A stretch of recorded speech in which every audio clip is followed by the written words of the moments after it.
Hey all, Zook here, back with another boss guide for Dark Souls 2.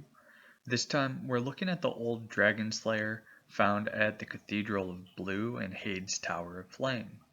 Now I do want to preface this video by saying even though I have this labeled as boss guide number 3, this boss is completely optional in regards to the main quest line.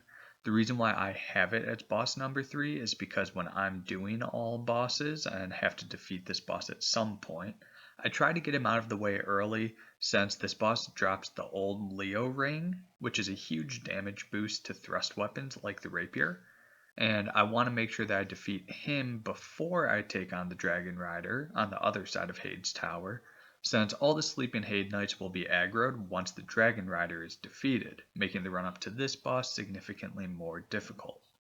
So, with that, let's get into the characteristics of this boss.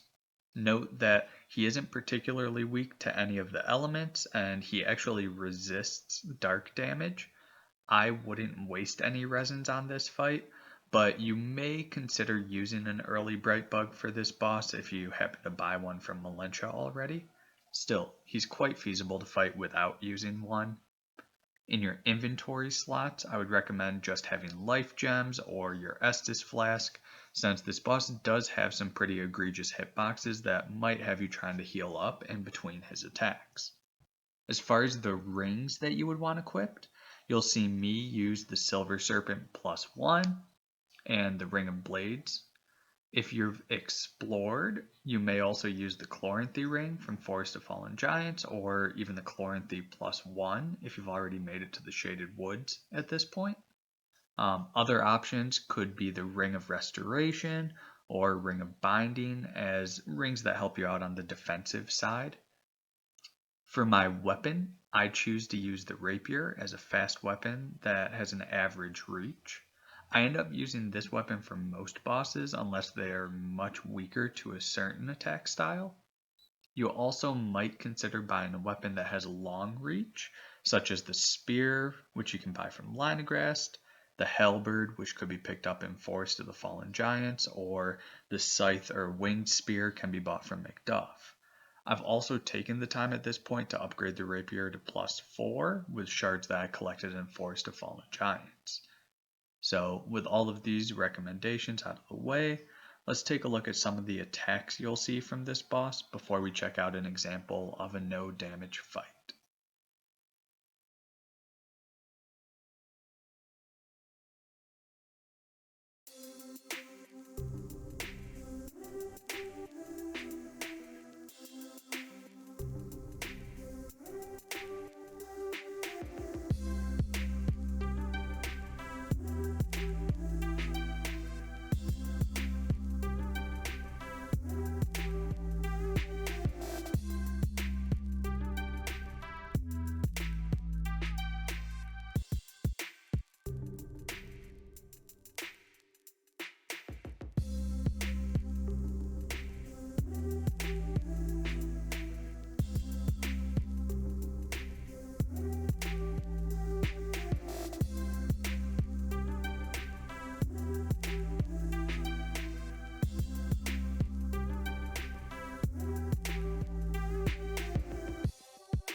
Alrighty, so let's go ahead and take a look at a full fight here. Now, as you enter into the boss fight, he should always start off doing the same scripted charge attack, but this is the only attack that you can rely upon happening. So just always plan to roll upright to avoid the spear jab. And you'll also see me roll upright to avoid any of his jump attacks. If he does any combo that might have a swipe attack, then the safest option is just roll or strafe backwards, since his swipe attacks have questionable hitboxes if you have less than 111 agility. Now, if he jumps, I can punish that with my own stab, but only if I'm close enough to him. So as you see me roll upright, I'm going to try to be as close to his body as possible, because the Dragonslayer, similar to Lost Sinner and Suralan, this boss can skip wind-up animations if you're too close to him. So if you're going to punish an attack, do it quickly and then roll away immediately to create as much distance as possible.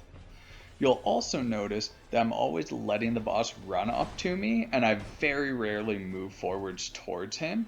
Because of those quick animations on the swipe attacks, I want to keep as much distance as possible so that I can roll backwards and hopefully not get caught in any lingering hitboxes if he chooses to do any of his sketchy attacks. And the follow-up on this impale attack, this is what I'm talking about with the wind-up animation skip. Notice he didn't even fully finish turning around before he had started to do his swipe, so if I had just strafed backwards from my counterattack, I probably would have been hit. And as for punishing the impale attack itself, I'm always going to strafe around to his backside before I punish it. You need to wait half a second before he loses hyper armor from the impale, or else you're going to do significantly less damage on any counter hits that you try to do. Overall, you just need to make sure that you keep playing this fight safe. There's no rush to bring him down. And I suppose if you aren't afraid to tank a hit or two, you can also roll up left if you see him doing a swipe attack, so that hopefully you avoid his spear since you're rolling into where the spear attack started. Really, the only attack that you absolutely can't punish with melee is the dark bounce, which we didn't end up seeing in this fight. But with that, the Dragonslayer's down. Make sure that you remember to equip any soul gathering gear that you have available. Hopefully this video helped answer any questions that you have about the boss. I'll catch you in the next one.